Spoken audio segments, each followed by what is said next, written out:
Big TV భక్తి సమాచారం WhatsApp ఛానల్లో జాయిన్ అవ్వండి. అన్ని విశేషాలు ఎప్పటికప్పుడు తెలుసుకోండి.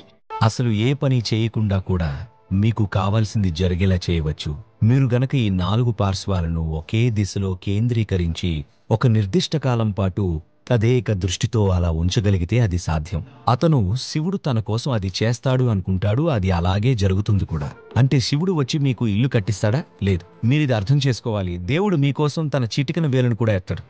ఈ భూమి మీద ఇప్పటి వరకు జరగనిది రేపు జరగవచ్చు. మనుషులకి దాన్ని జరిగేలా చేసే సామర్థ్యం ఉంది.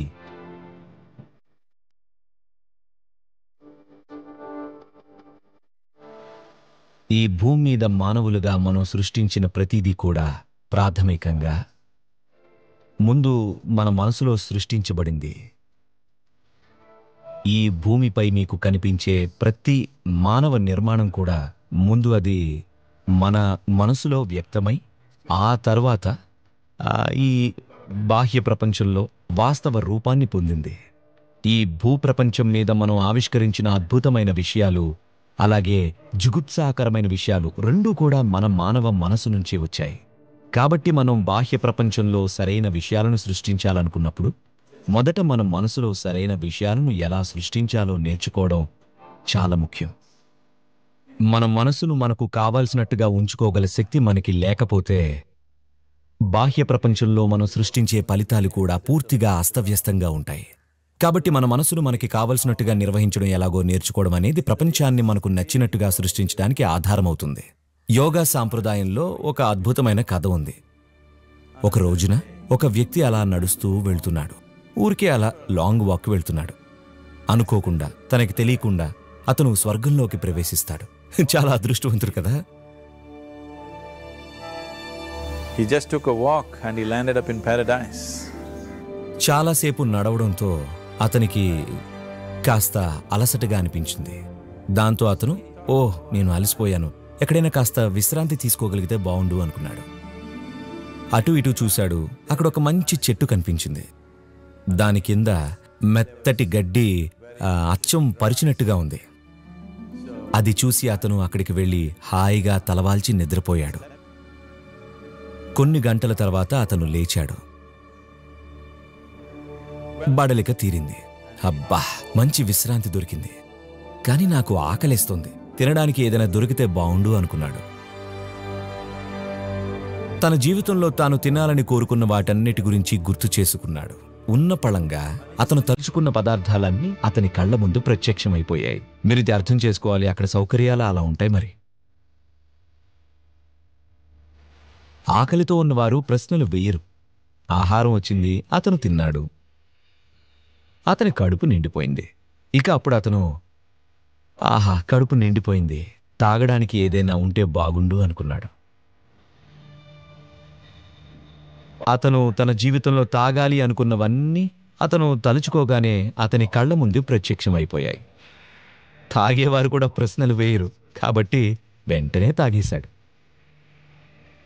ఇక లోపల కాస్త మందు పడేసరికి, మీకు తెలుసు కదా డార్విన్ ఏం చెప్పాడు, మీరంతా కోతులని, మీ తోకలు పోయాయని. నేను కాదు, చార్ల్స్ డార్విన్ మనకేం చెప్పాడంటే, మీరంతా కోతులని, తర్వాత తోకపోయి మీరు మనుషులుగా పరిణామం చెందారు అని అన్నాడు. అవును, ఖచ్చితంగా తోకపోయింది. కానీ ఆ కోతి యోగా పరిభాషలో మేము నిలకడలేని మనిషిని మర్కటం అంటాం, అంటే కోతి అని. మనసుని కోతితో ఎందుకు పోల్చుతున్నామంటే, కోతిలో ఉండే లక్షణాలు ఏమిటి? ఒక ప్రధానమైన లక్షణం ఏంటంటే అది అనవసరంగా కదులుతూ ఉంటుంది. అలాగే మరో లక్షణం ఏంటంటే, ఇప్పుడు నేను మిమ్మల్ని యువర్ మంకీయింగ్ సంబడి అంటే దాని అర్థం ఏంటి? అనుకరణ. కోతి ఇంకా అనుకరణ, ఈ రెండు పర్యాయ పదాలుగా అయ్యాయి. కాబట్టి కోతిలో ఉండే ఈ రెండు ప్రధాన లక్షణాలు ఒక నిలకడలేని మనసుకి కూడా ఉంటాయి. మొదటిది అనవసరమైన కదలిక. దీన్ని మీరు కోతి నుండి నేర్చుకోనక్కర్లేదు, మీరు కోతికి నేర్పగలరు కూడా. ఇక రెండోది అనుకరణ. ఇక మనసుకి నిత్యం ఇదే పని. కాబట్టి ఈ రెండు గుణాలు ఉన్నప్పుడు ఆ మనస్సుని ఒక కోతితో పోలుస్తూ ఉంటాం. కాబట్టి అతనిలో ఉన్న ఈ కోతి నిద్రలేచింది. అతను అటూ ఇటూ చూసి, అసలు ఈ ప్రదేశంలో ఏం జరుగుతుంది? నేను భోజనం కావాలనుకున్నాను, భోజనం వచ్చింది. పానీయం కావాలనుకున్నాను, పానీయం వచ్చింది. ఖచ్చితంగా ఇక్కడ దెయ్యాలు ఉండి ఉంటాయనుకున్నాడు. వెంటనే దెయ్యాలొచ్చాయి. ఓ, దెయ్యాలొచ్చేశాయి, అవి నా చుట్టూ చేరి నన్ను హింసిస్తున్నాయి అనుకుంటున్నాడు. వెంటనే ఆ దెయ్యాలు అతని చుట్టూ చేరి హింసించడం మొదలుపెట్టాయి. అప్పుడు అతను ఆ బాధలో ఇవి నన్ను చంపేస్తున్నాయి అని అరిచాడు. ఆ ప్రకారమే మరణించాడు. ఇందాకే అనుకున్నాడు కదా నేను అదృష్టవంతుణ్ణి అని. ఇక్కడ సమస్య ఏంటంటే అతను కూర్చున్నది ఒక కల్పవృక్షం కింద, అంటే కోరికలు తీర్చే చెట్టు కింద. భోజనం అడిగాడు, భోజనం వచ్చింది. మందు అడిగాడు, మందు వచ్చింది. దయ్యాలని అడిగాడు, దయ్యాలు వచ్చాయి. హింసని అడిగాడు, హింస వచ్చింది. మరణాన్ని అడిగాడు, మరణం సంభవించింది. ఇక ఇప్పుడు ఈ కల్పవృక్షాలను వెతుకుతూ అడవులు వెంట పడకండి. ఈ రోజుల్లో ఒక మామూలు చెట్టు కనబడ్డమే ఎంతో కష్టం. నిలకడగా ఉన్న మనసుని, సంయుక్తి అనే ఒక స్థితిని పొందిన మనసుని కల్పవృక్షంతో పోలుస్తారు. మీరు మీ ఆలోచనలకి ఒక సమన్వయాన్ని తీసుకువస్తే అప్పుడది మీ వ్యవస్థ మొత్తంలో ఒక సమన్వయాన్ని తీసుకువస్తుంది. మీ శరీరం, మీ భావాలు, మీ శక్తులు ఇవన్నీ ఆ వైపే కేంద్రీకృతం అవుతాయి.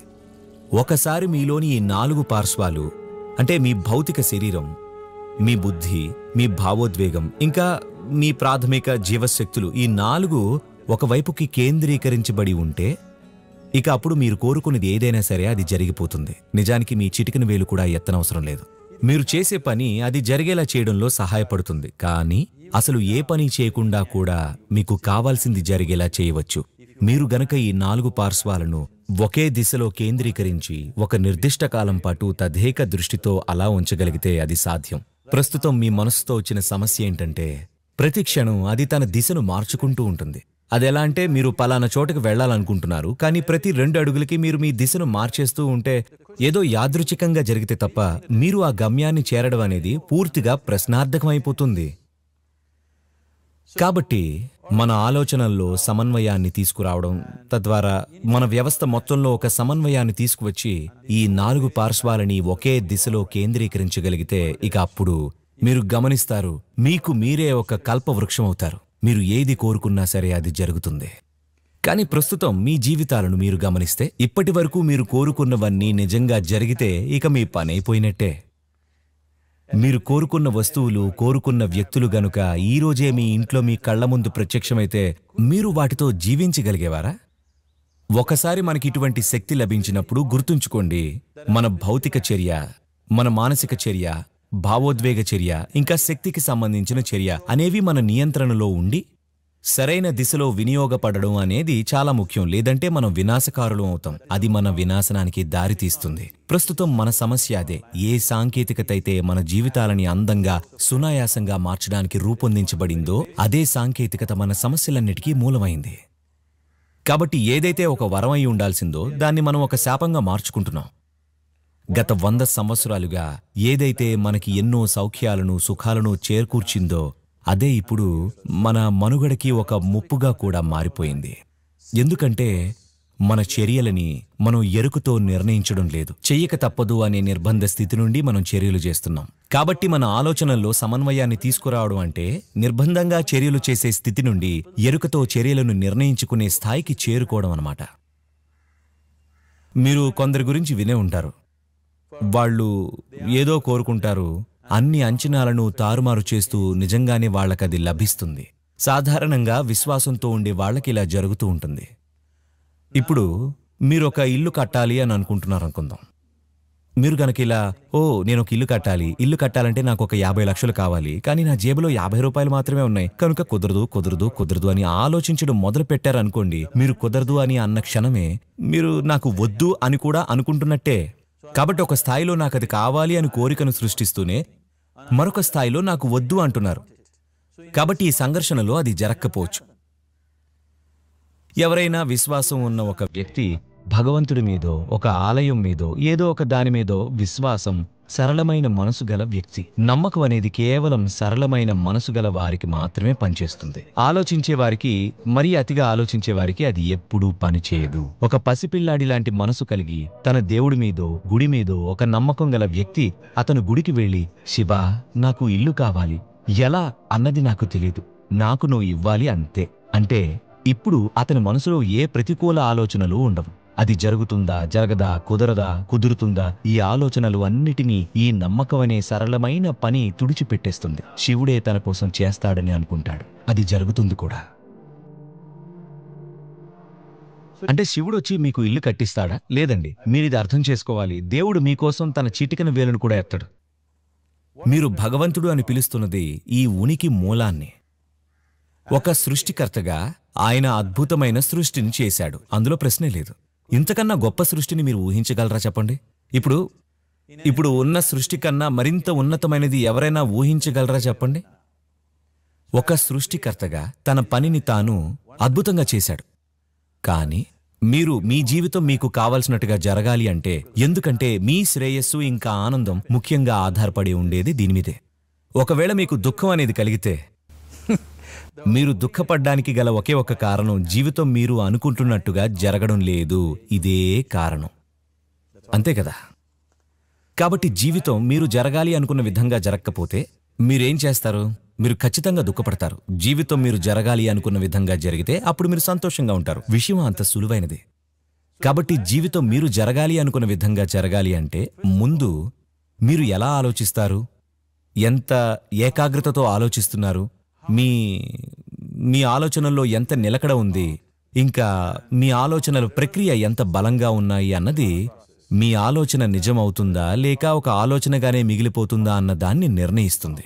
మరోలా చెప్పాలంటే, ప్రతికూల ఆలోచనలు చేస్తూ మీ ఆలోచనకు అవరోధాలను సృష్టించుకుంటున్నారా లేక అవరోధాలను సృష్టించకుండా ఉంటున్నారా అన్నది నిర్ణయిస్తుంది.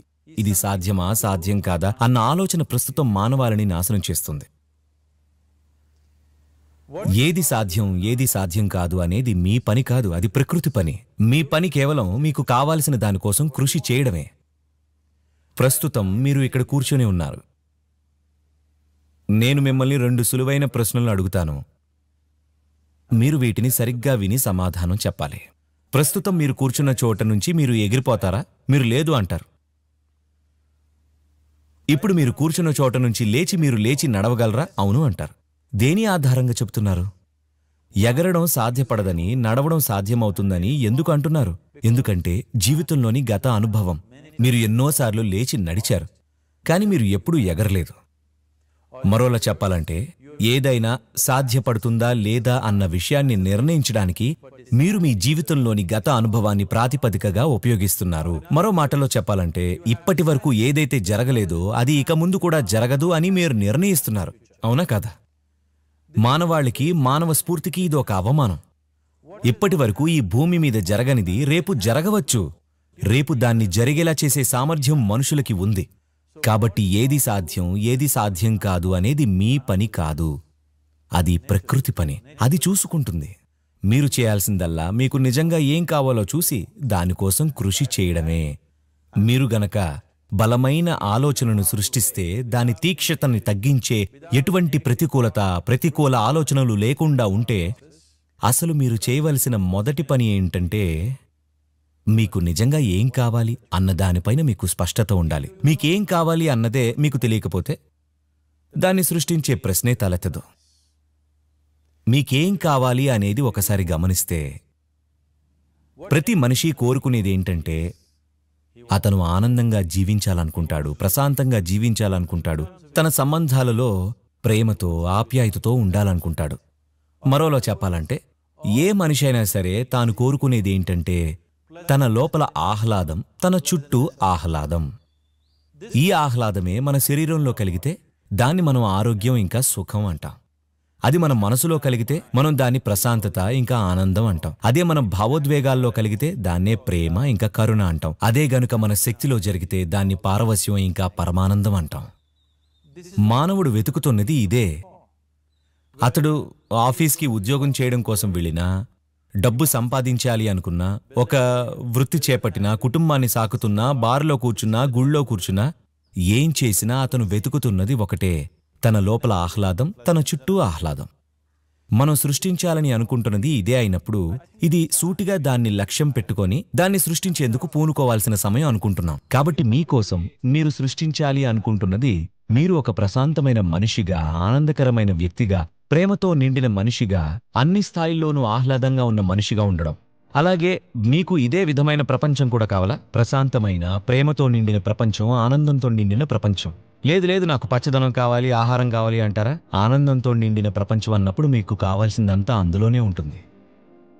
మీరు కోరుకుంటున్నది ఇదే. మీరు చేయాల్సిందల్లా దాన్ని సృష్టించడం కోసం పూనుకోవడమే. ఒక ప్రశాంతమైన, ఆనందకరమైన, ప్రేమతో నిండిన ప్రపంచాన్ని మీకు ఇంకా మీ చుట్టూ ఉన్న వారి కోసం కూడా.